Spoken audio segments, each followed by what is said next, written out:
everybody. We are back again. My name is Andrew Baldwin here with Baldwin Media, and we're going to actually get into our first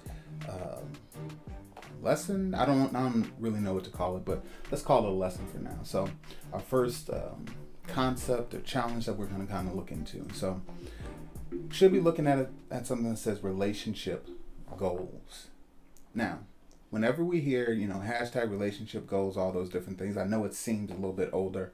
Haven't heard that in quite a bit, but the question is, what does that actually mean?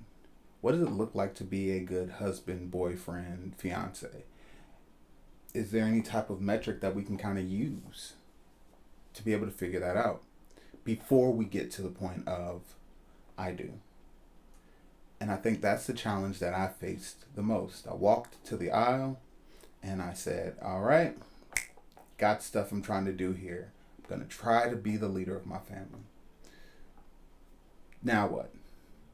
So let's take a look at a couple of concepts.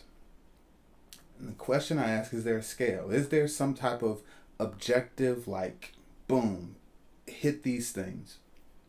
And so what I kind of found is there isn't a scale per se.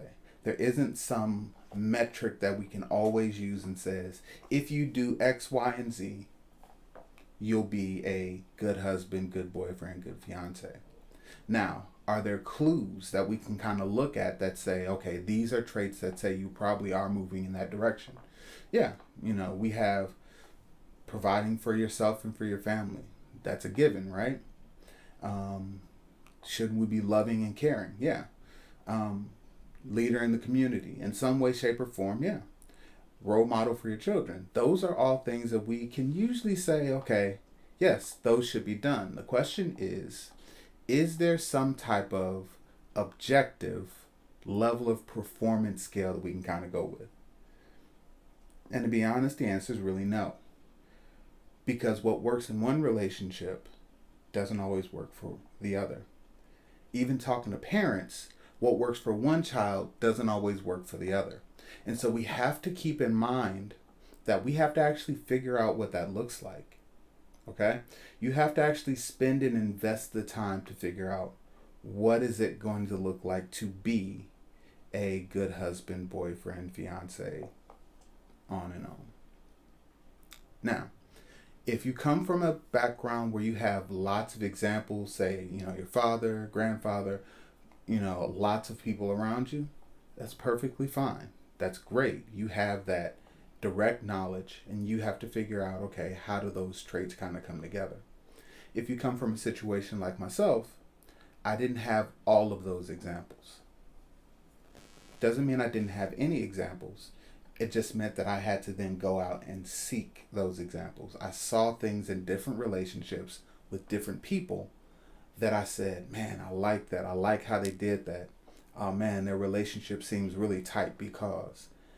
And it took me some time to actually figure out what that was. I had to look at, those good things that I saw and bad things that I saw from relationships, and then try to figure out how did they fit or influence my relationship today. And so this is my challenge to you all. Go through this week. I want you to think back over your life. Whether you're, young, like high school age, or whether you're in your 40s and 50s.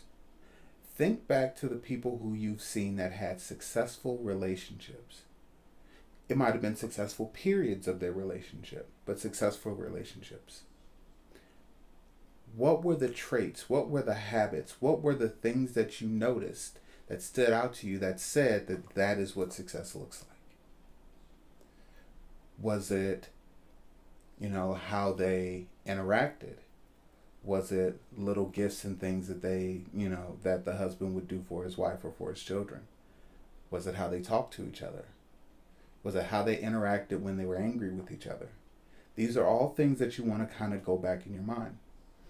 And as you kind of go through that, what are the traits that you've taken away from that? What are the things that you've looked at and said, I want to make sure I never see that again? I don't want that in my family. I don't want that in my life. All of these things have influenced who you are and who you are becoming. And so we want to make them as clear as possible in our minds so that we can focus in on those and then build on them as a foundation. With that, have a great day, a great week, and I look forward to speaking